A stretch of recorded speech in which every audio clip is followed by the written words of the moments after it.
Bonjour à tous, j'espère que vous allez bien. Je voulais vous présenter aujourd'hui une étude qui a été menée par une équipe de chercheurs italiens de l'université de Naples et parue dans Animal Cognition en 2017. Ces chercheurs s'intéressaient à la contagion émotionnelle entre le chien et l'humain à travers des signaux chimiques, notamment les sécrétions corporelles de l'humain. Donc pour cela, ils ont demandé à 21 jeunes hommes de visionner des vidéos de 25 minutes qui soit suscitaient de la peur, soit suscitaient de la joie. Et pendant le visionnage, sous leurs aisselles, ils avaient des petites compresses absorbantes pour récolter leur transpiration. Et la deuxième partie du test consistait à faire sentir ces odeurs à des chiens et d'analyser leur comportement en réponse à la perception de ces odeurs. Donc le test était conçu de la manière suivante: une pièce dans laquelle se trouvait le propriétaire du chien, une personne inconnue qui était l'expérimentateur, et puis au centre, le dispositif où était l'échantillon d'odeur que le chien pouvait venir renifler spontanément. Chaque chien passait dans une seule condition, soit l'odeur de peur, soit l'odeur de joie, soit une odeur neutre, une odeur contrôle.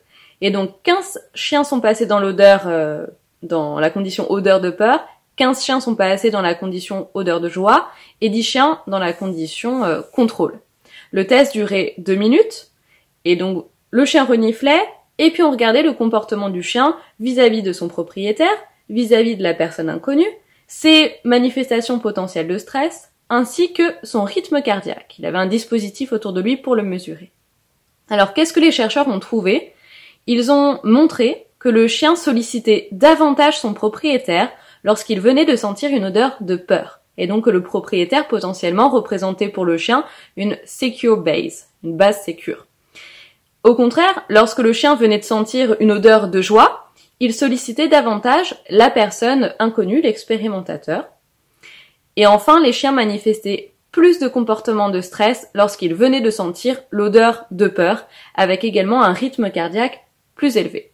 Donc ces résultats confirment ce que d'autres études avaient déjà trouvé sur la contagion émotionnelle entre l'homme et le chien, mais à travers des signaux visuels et à travers des signaux acoustiques. Là, c'était des signaux chimiques.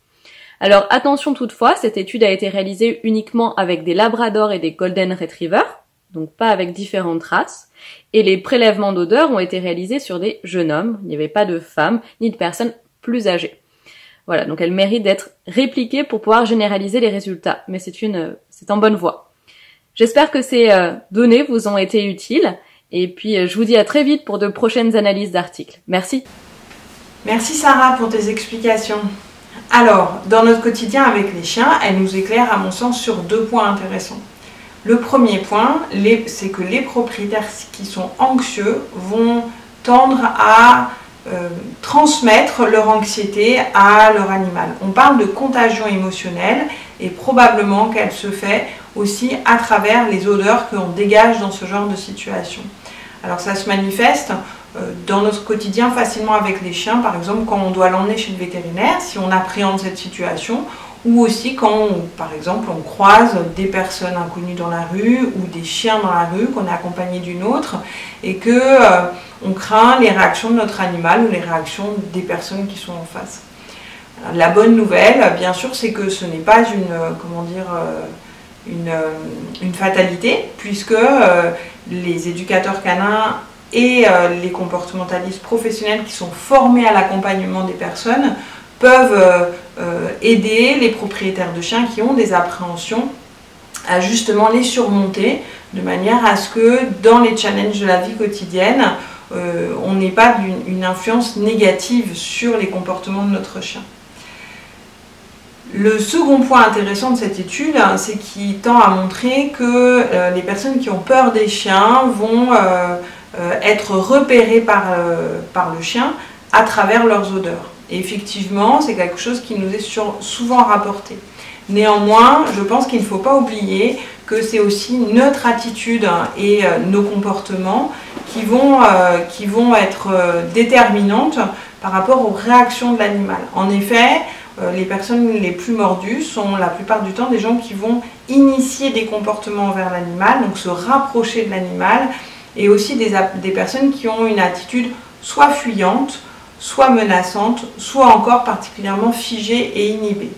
Alors, si vous souhaitez rester en bonne entente avec les chiens et surtout éviter les morsures, même si vous avez peur, vous ne pouvez pas vous forcer à être en confiance. En revanche, vous pouvez adopter certains comportements, notamment avoir une attitude relativement détendue, ne pas figer votre regard sur l'animal et ne pas vous rapprocher de l'animal de manière à ce que sa vigilance envers vous soit moindre, et dans ces cas-là, vous devriez rester en sécurité.